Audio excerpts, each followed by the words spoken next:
Welcome to EventScope, a major project of Carnegie Mellon University's Studio for Creative Inquiry has for the past 2 years been developing a unique remote experience educational software curriculum targeted at middle school students.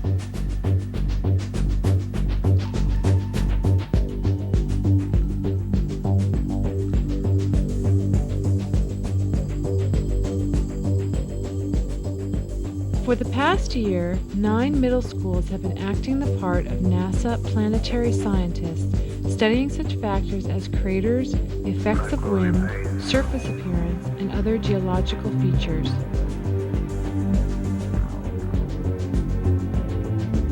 With EventScope, students use real-world problem-solving skills to enhance their understanding of scientific inquiry within a virtual laboratory.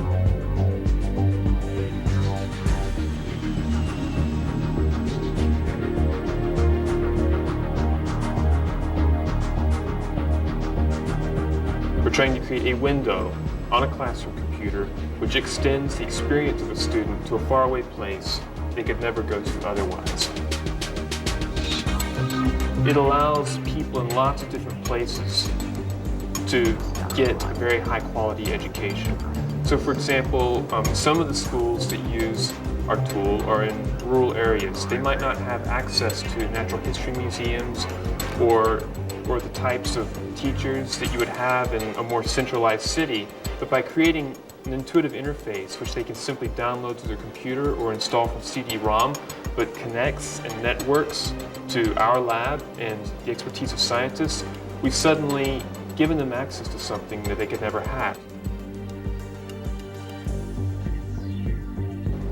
A lot of effort is spent making the user experience of the EventScope software as seamless and smooth as possible. So we generate a lot of different ideas about what the software could look like, how it could work, how the user should interact with the software and control these complicated 3D environments, which it takes a lot of creativity to come up with an interaction system which is intuitive and straightforward. Not only can the user just look at a single data set, a single three-dimensional model, they can see the sequence of a mission and how it developed over time.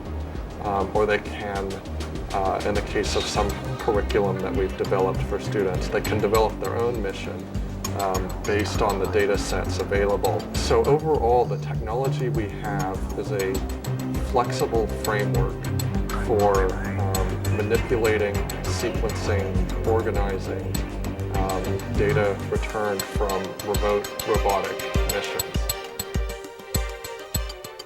I think the fact that it's more hands-on and you get to work in a group, and I think it does help because the pictures are like in more true color than in the book.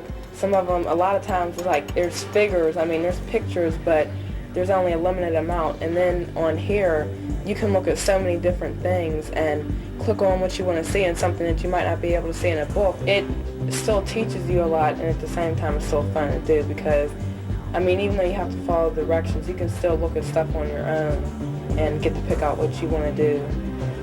It took them a while to get started, but once they got started, they stayed very engaged in it throughout the class period. They said the understanding how to do the measuring initially was a bit difficult, but after they got started, they stayed pretty engaged with it for the whole time. The EventScope actually made it real.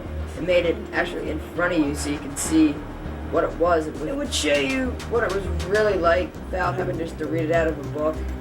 And it would tell you why you were wrong, not just that you were wrong. I think EventScope is pretty cool because I like science and to learn about like nature and like the earth and the solar system. And it's like helped me a lot in science. And like January said, it's like helping your grade. But with the EventScope showing the sequence of the rock layers or the craters and the riverbed, I was amazed about how fast they picked up on that. Then we did the three-dimensional drawing, which would be like stratigraphy.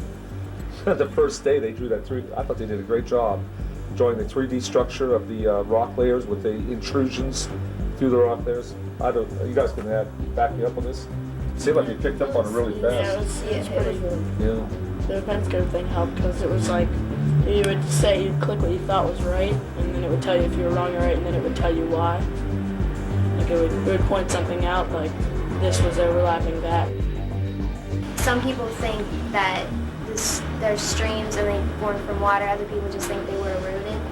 So I think there must have been water or something to make all the streams and stuff. So I think it is pretty similar in some ways. I mean, we don't know if there's water on Mars. We just know that it's some kind of liquid that did it. But some people are saying it's water because of how the river channels look and stuff. I think Mars is very similar because it has a lot of the same gases that Earth has, but if it had the right amount, it would also be a livable place like Earth is.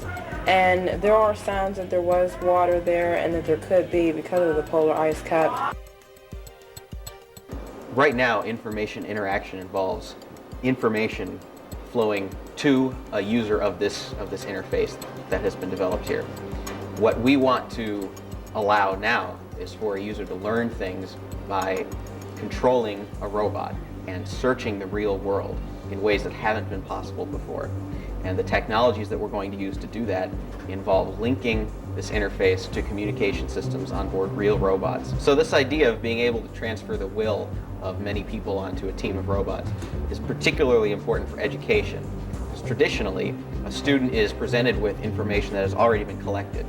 But what we can do here is we can allow the students' curiosity to be transmitted to that team of robots, and for the students to learn entirely new things and gather entirely new information of the real world from real robots.